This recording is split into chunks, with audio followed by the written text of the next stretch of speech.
Welcome to the Art of Likeability, where you learn the secrets to becoming more likable in all areas of your life. Increasing your likability improves your relationships, and improved relationships increases your success in all areas of your life. Let's jump in with your host, Arel Moody. What's going on, everybody? Arel Moody here, host of The Art of Likeability, where we show you how to become more likable. So if you're a salesperson, you close more sales. If you're a leader, you'll lead better. If you're a professional, you'll be more liked and you'll get raises and stuff. If you're in relationships, you'll have happier relationships. If you've got friends, you'd have happier friends. That all is based on people liking you. So this is what we're going to here to talk about. We're going to talk about these things. If you don't like that kind of stuff, get out of here now. But I think you do. That's why you're here. And I'm excited. I want to talk about something that is applicable in a lot of different ways. And I'm going to give you the principle and then some specific strategies. Now, this idea originally came up from Donatella Bennett. She's a listener, and she asked the question of, hey, how do I command attention when I am in front of a room? Now, she happens to be a personal trainer. So I said, you know what? I'm going to tackle this. It's been a couple of months since she reached out to me because we have all these other episodes lined up, but I wanted to tackle this. Now, commanding a room is extremely important. No matter if you are doing a meeting, no matter if you are doing a sales presentation, a public speech, doing a class like personal training, fitness kind of stuff, being able to walk into a room and command it is extremely important. And I want to give you my secret sauce strategies on how I do it. Now, for those of you who know, I travel the country and now a little bit more globally, which has been great, so I can say international. But I've spoken in 46 out of the 50 states to do keynotes and professional developments and trainings for different organizations. A lot of stuff we do is based on the leadership and likability principles that we teach here in the podcast. And you getting it for free. How cool is that? But could you imagine the cool stuff that I actually give during the presentations? Is crazy, amazing, deep. So if you have an organization or a group and you need a speaker, holla at me. I'm telling you it'll be good. Search the stuff I do on YouTube. All right, let me tell you about what we do, okay? So there are a few components to what it takes to command a room. The very first thing I want you to get into the mindset of is you have to have the mindset that you own the room when you walk in.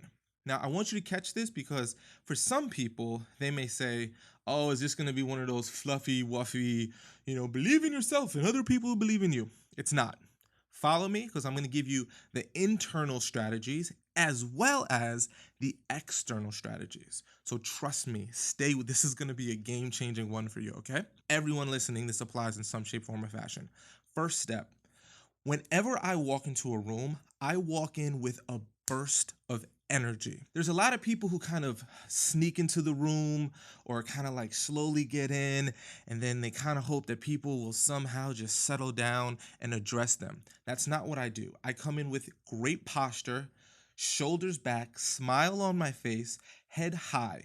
I imagine that there's like a marionette string on the top of my head pulling me towards the ceiling, giving me the best stance I can. There's a lot of studies when it goes down to like animals and studying nature, like the most dominant animals in nature usually take up the most space. They're the kind of bigger ones. It's like a cobra brightens its neck, or a peacock, if it's trying to attract a mate, it spreads out its feathers, or a snake. I said snake already, but you know what I'm saying? There's tons of animals, if you think about in nature, if they're going to exert their dominance, they become bigger. So what we want to do is not slump our shoulders, not kind of like shrink, if you will. But when we walk into a room, we come in as if this room is now filled with a light that didn't exist until I walked into the room. It was cool before, but when I walk in, there's a burst of light. I want people to feel me. And when I walk, there's a great quote. I forgot who said it. It was, I think, a fashion designer. But the fashion designer said, when you walk into a room, walk in as if you have 3 people behind you, 3 men behind you. So what does that mean? I've interpreted it in 2 ways. The first way is you got to walk in like you walking in with an entourage. Like imagine you walking in and you just have you got like bodyguards with you, and you know you got everything on lock. So you'd walk in with a lot of different swagger. In addition to that, you could say walk with a purpose. So if someone was like following you, you wouldn't just kind of be walking slowly, you'd walk with a purpose. So whenever I walk into a room, I try to make my entrance big. I'm not like Kramer from Seinfeld and like flying all over the place, but I'm not sneaking into a room. I'm not hopefully wanting. I want to walk in and I want everyone to be thinking to themselves, who is that? I want that attention because that's going to give me a psychological advantage that other people won't have because it's unspoken. You'll just feel it. You'll want to know who is that person. You walk in with a big smile. Walk up to people, shake their hands, engage them in conversation. How you doing? There's a great strategy that I'm not going to go into the details of because it's way far outside of the scope of this, but it's called Meet the Mayor strategy. When you walk into any room, you act as if you're the mayor. And what would a mayor do if they walk into a room? They'd walk in and they'd shake everybody's hand and say, how you doing? Nice to meet you. Thanks for being here. I'm so excited to see you. So excited to see you. Hello, hello. So by the time you make it around the room, now, if no one knows who you are, they assume you're someone important. And if they all know who you are, they feel like, wow, this person's got this different type of energy about them. So all you're doing is walking in, smiling, and introducing yourself and shaking people's hands. But there's a whole other detailed strategy behind but just know that that's how that concept works. So you walk in and you feel like you own the room. How do you get to a place where you feel like you own a room? You got to get yourself hyped before you come into the room. Trust me on this one.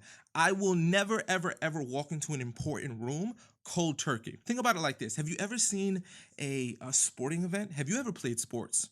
A team sports of any kind. When you're about to play a big game, are you just sitting in the locker room, chilling, hanging out, playing Sudoku, and then you get up and you go, well, all right, let's go play this intense sport? No, you get yourself mentally ready. You're jumping around. You're preparing yourself. You're listening to music that gets you hyped. You're jumping. You're beating your chest. You're slapping your helmet. You're doing whatever you need to do to get yourself in an energetic state. So by the time, imagine like an NFL player, by the time they run out on the field, they're ready to go. A boxer, before they come out for a match, they're not chilling and just waiting for the match. No, they're breaking a sweat. They're jumping rope. They're doing what they need to get their mind and body prepared for what's about to happen. Don't take a meeting any differently. By the time I walk into a room, I've already gone into the bathroom, looked in the mirror, and gave myself a pep talk. I tell myself that, this is gonna be the best meeting ever. I'm gonna change lives. Literally, if this was my only chance to make a difference on the world, I know that I'll go out there and I'll make a difference. If that's your mindset, by the way, you approach it extremely differently. So, for example, for Donatella, if you're in your class and you're thinking, this is just another class and I have to teach it, it's a very different energy than this one class is going to be so good that if it was the only class, not if this is the only class, if this was the last class I would ever to give, I'll know that I inspired people through my actions, that I trained them, that I gave them the best workout they've ever had in their life. If this was the only workout I'll ever be judged on to be how good I am as a group fitness instructor, I'll know that I gave my absolute best during this class and I left it all out there for the members of my class.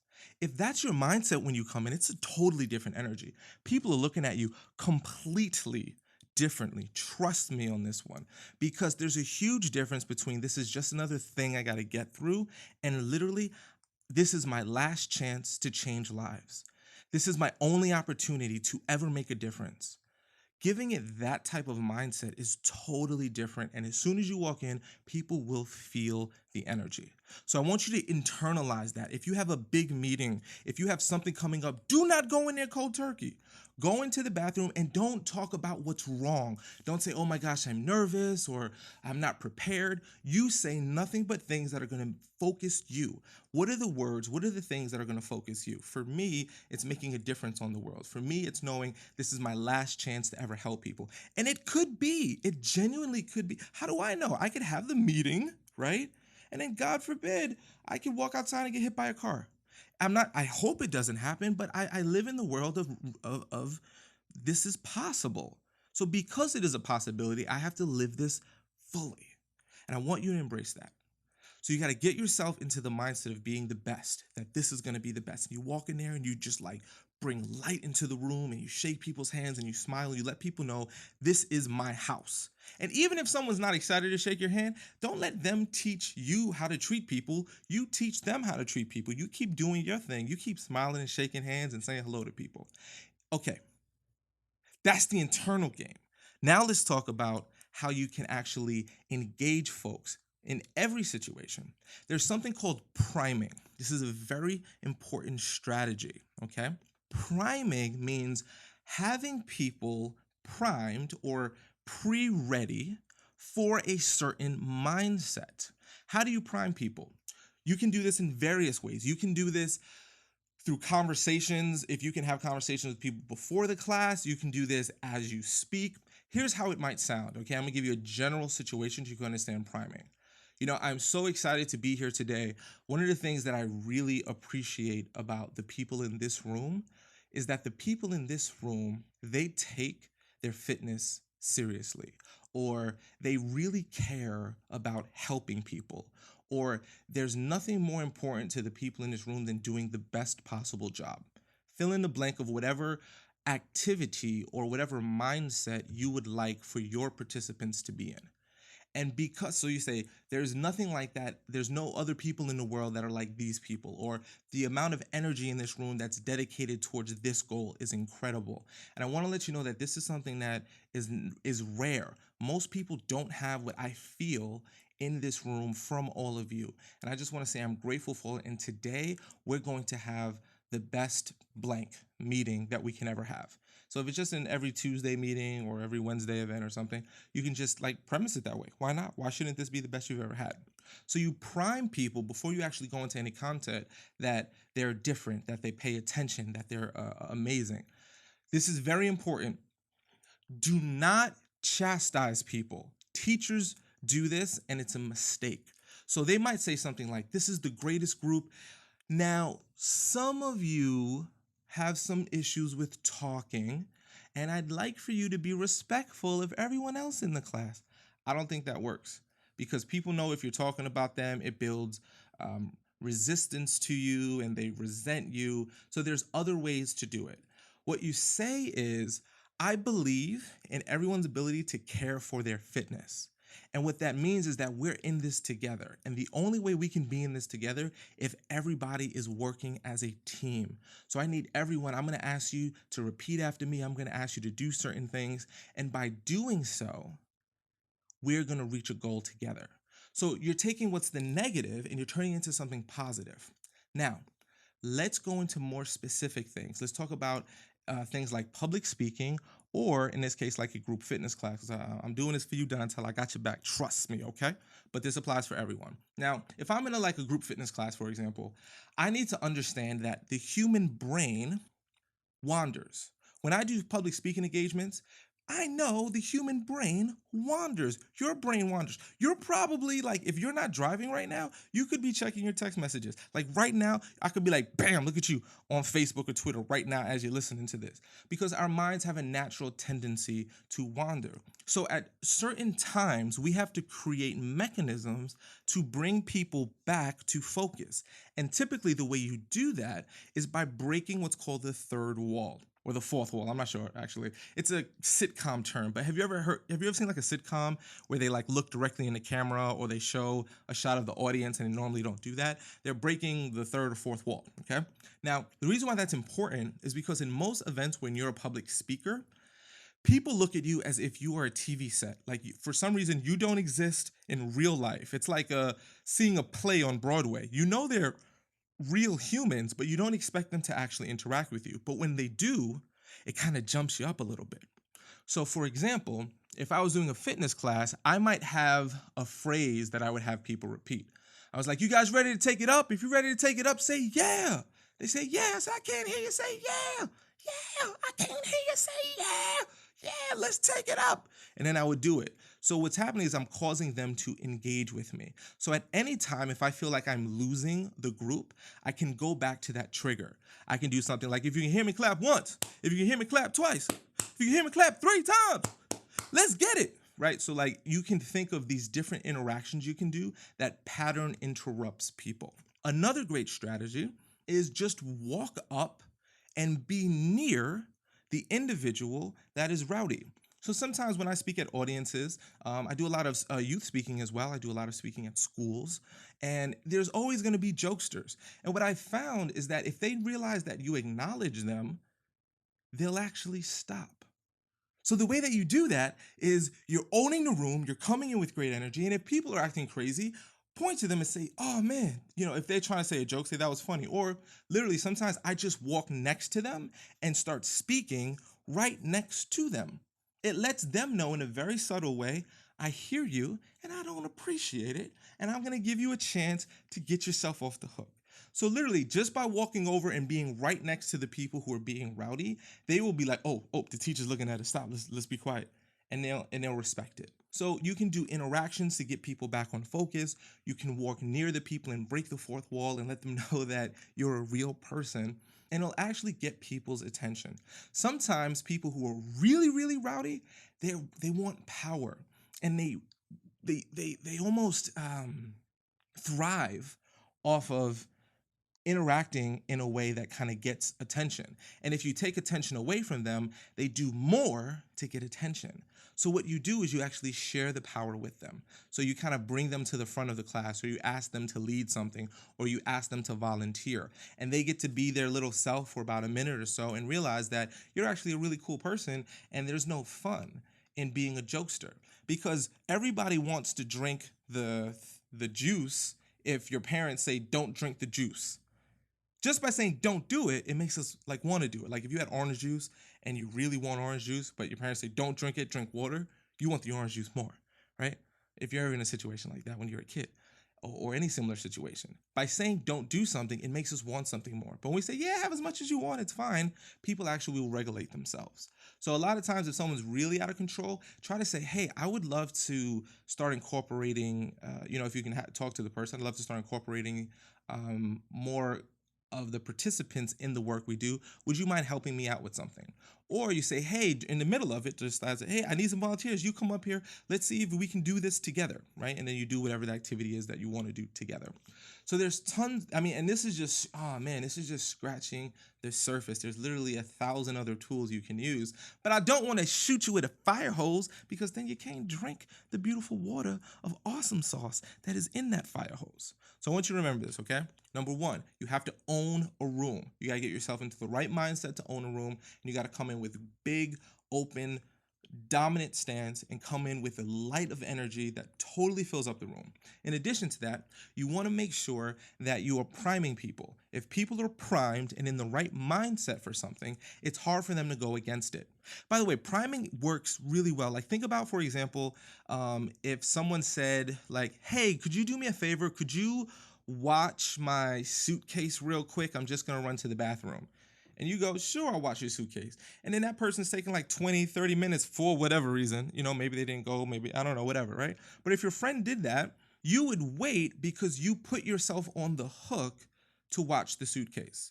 So if you're on a trip with someone and your friend says watch and you say okay, because you said agreed to it, it's hard for you just to walk away.